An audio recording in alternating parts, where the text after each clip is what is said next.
मन ना कहे तब तक हम शिव भक्ति को प्राप्त नहीं कर सकते।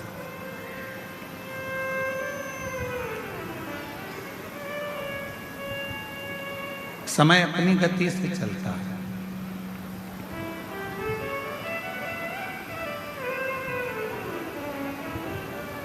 और आप अपनी गति से चलते हैं।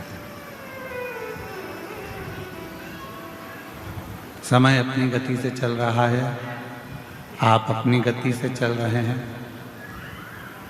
ये दोनों का चलना बहुत जरूरी है।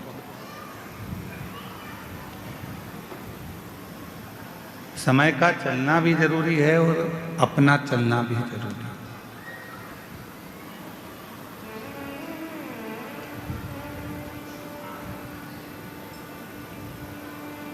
भगवान देवादिदेव महादेव से ये प्रार्थना करा करो रोज, प्रतिदिन। जब बाबा को एक लोटा जल चढ़ाने के लिए जाओ, रोज कहा करो, बाबा ऐसी कृपा करना, हमको पलंग पर कभी मत पटकना। कितना भी दुख, कितनी भी तकलीफ, कितना भी कष्ट जीवन में रहे,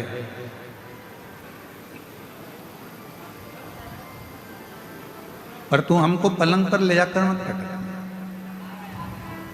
चलाते रहना, तेरी शरणागति तक बुलाते रहना, तेरा भजन कराते रहना।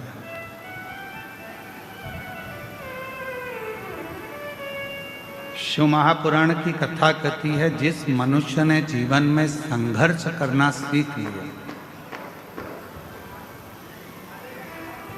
जिस मानव ने जीवन में थोड़ा संघर्ष करना प्रारंभ कर दिया, थोड़ा प्रयत्न करना प्रारंभ कर दिया, थोड़ा संघर्ष करना प्रारंभ कर दिया, उसने अपनी जिंदगी में सब कुछ पा लिया।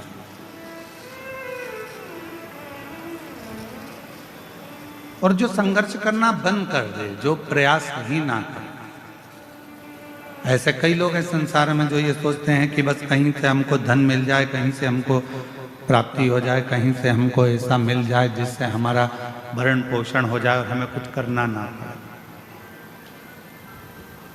मेरी जीजियों, मेरे जीजाओं, मेरी बेटियों, बेटाओं, मेरी माताओं, मेरे भाई, मेरे बुजुर्ग माता पिता, इस बात का स्मरण रखिए।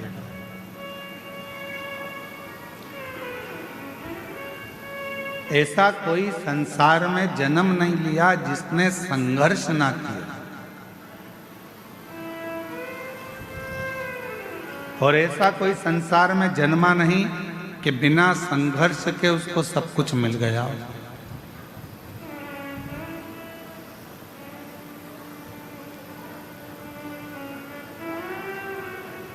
थोड़ा प्रयास करना पड़ता, और जब तक हम प्रयास नहीं करेंगे तब तक हमें जिंदगी में कुछ प्राप्त होगा ही, कुछ मिलने वाला ही नहीं।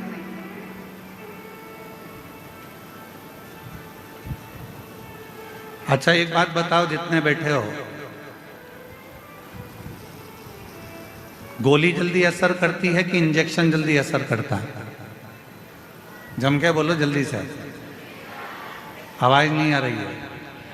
इंजेक्शन। अब लगा कि कांकेर जिले वाले बोल रहे हैं।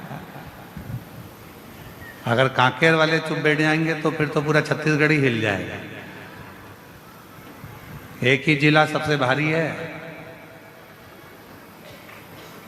छत्तीसगढ़िया सबले बढ़िया, पर उसमें भी कांकेर।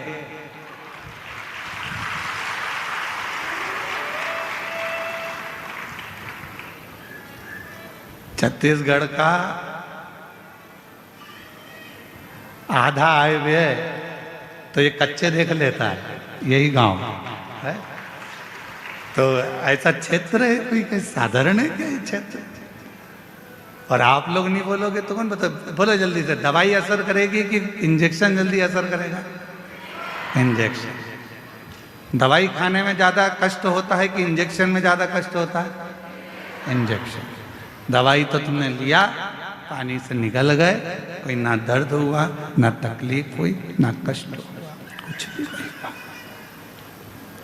पर इंजेक्शन दर्द भी करता है, कष्ट भी देता है, तकलीफ भी देता है।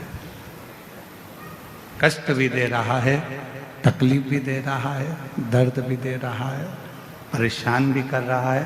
2-3 दिन तक हाथ दुखता ही रहता है। फिर फ्रिज में से बर्फ निकालो, सिकाई करो, अरे अम्मा, अरे अम्मा, अरे अम्मा, कभी कभी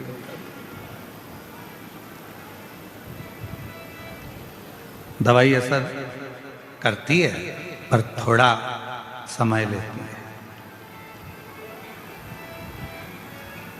पानी से निकल लो। असर किसने करा? जो दर्द दिया। असर किसने करा? जो इंजेक्शन शरीर में लगा, जिसने कष्ट दिया, वो जो कष्ट दे रहा था उसने आपको रोग से मुक्त कर दिया। जल्दी ही उसने अपना असर दिखाना प्रारंभ कर दिया। उसी तरह जिसने जिंदगी में संघर्ष रूपी इंजेक्शन को ले रखा है, वो एक ना एक दिन अच्छा बनकर रहता है। वो एक ना एक दिन उन्नति की सीढ़ी पर चढ़कर ही रहता है, वो अच्छा बनकर ही रहता है।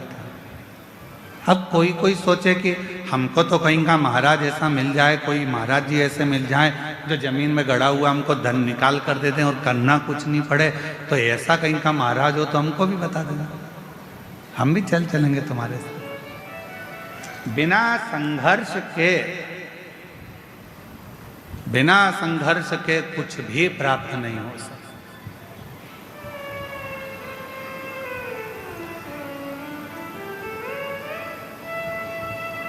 हम जब यहाँ आ रहे थे जितेंद्र जी, तो कई लोग कह रहे थे यहाँ क्षेत्र माइंस का है, तो 2 बजे से लेकर 2:30 बजे के बीच में यहाँ ब्लास्टिंग होती है। हमने कहा टाइम अच्छा पकड़ा है उन्होंने और हमने।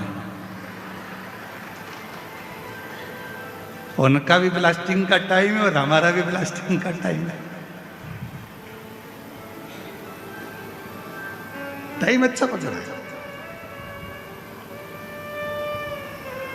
बस दोनों में एक ही अंतर है, जब वहां ब्लास्टिंग होती है तो दूर हट जाओ, और यहां ब्लास्टिंग होती है तो जरा करीब में आ जाओ। दोनों में एक अंतर।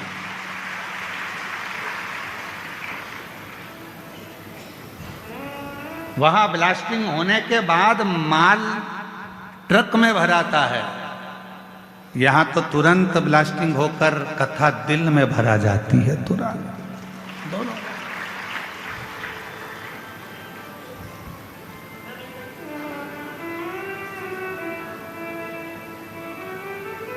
अब आज से तुम भी कह सकते हो हम भी माइंस के मालिक हैं। आज से तुम भी बोल सकते हो कि हम भी माइंस वाले हैं। बस अंतर इतना है कि वो माइंस का मालिक कोई भी हो, पर शिव महापुराण रूपी माइंस के मालिक तो हम ही हैं।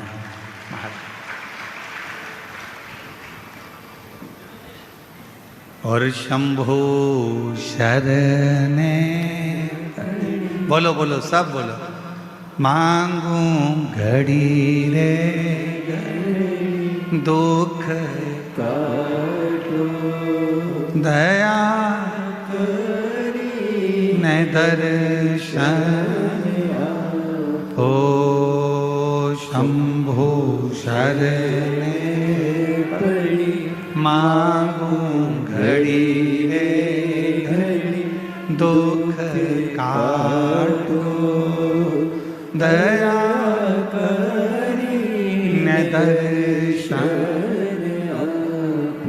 शिव पुराण कह रही है, भगवान शंकर का ये पवित्र जो 24,000 श्लोक का है, करोड़ों करोड़ों शब्द इस शिव महापुराण के अंतर्गत हैं। ये शिव महापुराण की कथा वर्णन कर रही है कि समय अपनी गति से चले और आपको अपनी गति से चलना। एक देवराज नामक का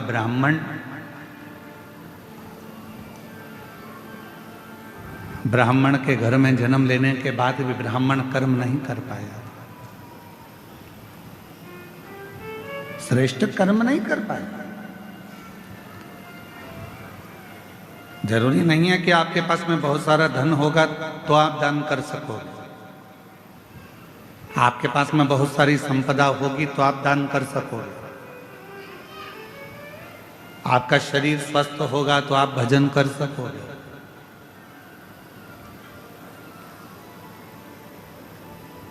कांकेर क्षेत्र में भी ना जाने कितने करोड़पति, कितने अरबपति पड़े होंगे, कितनों के पास में धन होगा। कितने कितने अरबपति होंगे, कितनों के पास धन होगा। क्या सबके भाग्य में, सबके ललाट पर ये शिव महापुराण की कथा लिखी है?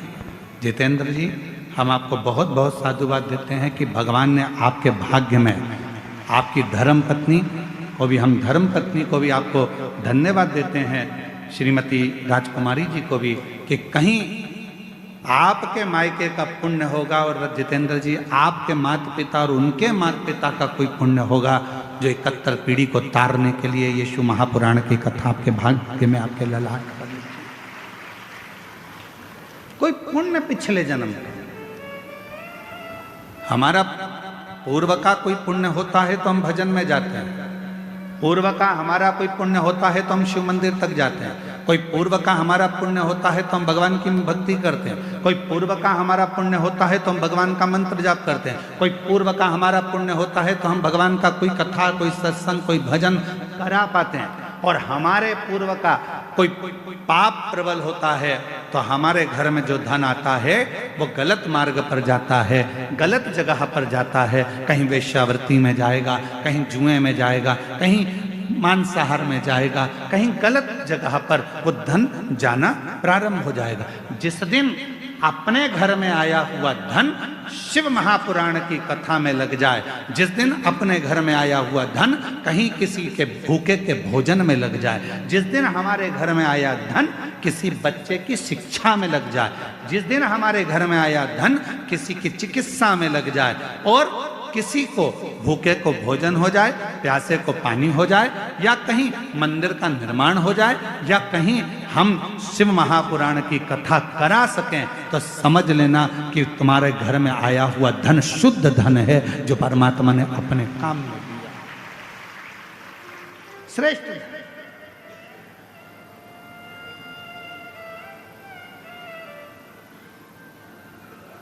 तुम्हारे घर के बाहर फूल लग रहे होंगे, तुम्हारे घर के बाहर बगीचे में गमले में पुष्प लग रहे होंगे।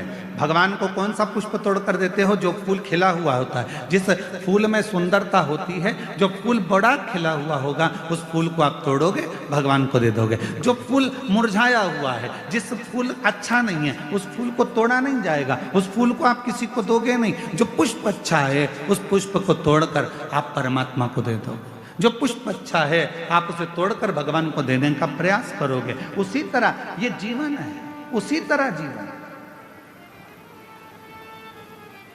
परमात्मा ने कहीं कृपा कर कर, भगवान ने कहीं दया कर कर, भगवान ने कहीं करुणा कर कर, यदि अच्छा दिया है, अच्छा ले रहा है, परमात्मा उसको स्वीकार कर रहा है, तो भगवान को धन्यवाद देना कि आज हमारे धन की पहचान हो गई कि भगवान तूने हमें अच्छा धन दिया तो हमारे बच्चे हमारे कहने पर चल रहे हैं।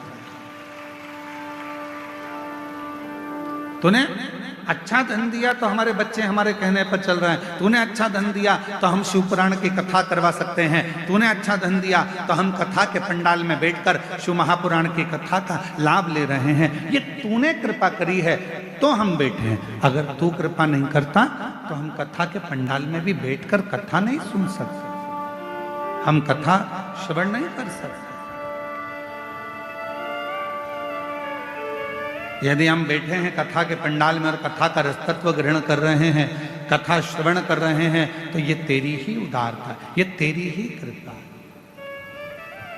तेरी ही करुणा है। कितने कथा के पंडाल में आप लोग बैठे हो और बाबा की इस पवित्र कथा को श्रवण करने के लिए आप लोग आए हो, कथा सुनने के लिए आए हो। 5 रुपए, 10 रुपए, 25 रुपए किसी के पेट्रोल में खर्च हुए होंगे, किसी के गाड़ी में खर्च हुए होंगे, किसी के कहीं ना कहीं खर्च हुए होंगे, तब जाकर कथा के पंडाल में आप पहुंचे और कथा श्रवण कर रहे हो। तो बाबा कृपा करा, हाथ पकड़ा तो कथा के पंडाल में बुलाया। तो जितने भी शिव भक्त इस पवित्र कथा के पंडाल में बैठकर कथा श्रवण कर रहे हैं, समझ लेना आपका पूर्व का कोई भगवान से संबंध होगा, तो भगवान ने हाथ पकड़कर आपको यहां बुला लिया। ये उसकी उदारता,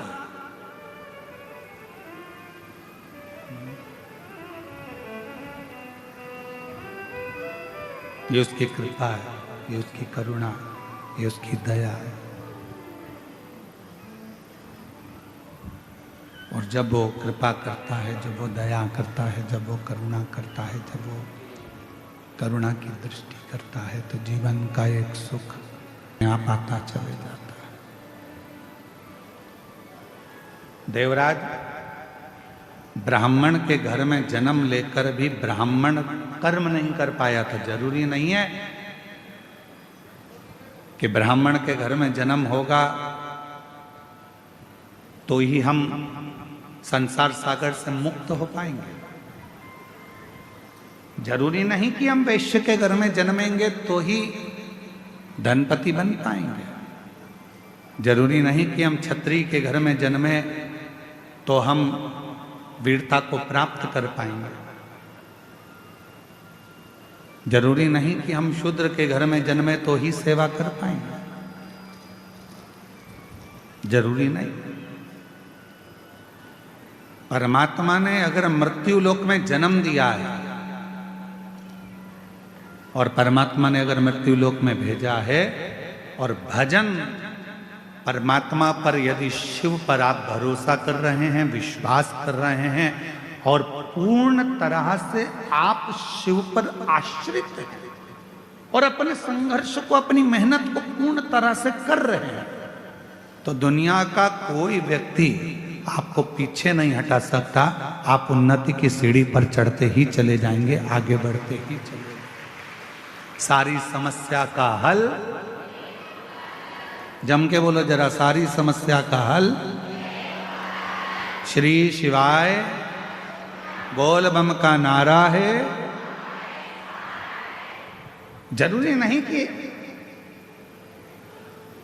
हमारा ब्राह्मण होना, हमारा क्षत्रिय होना, हमारा वैश्य होना, हमारा शूद्र होना। शिव महापुराण की कथा कहती है सबसे ज्यादा जरूरी है आपका परमात्मा के प्रति समर्पण होना। कोई भी हो, चाहे आप ब्राह्मण हो, चाहे आप क्षत्रिय हो, चाहे आप वैश्य हो, चाहे आप शूद्र हो, शिव के प्रति आपका समर्पण, भगवान के प्रति आपका समर्पण, फिर वो किसी भाव से, किसी भी तरह से आपको बना ले। देखो संत रविदास जी का चरित्र,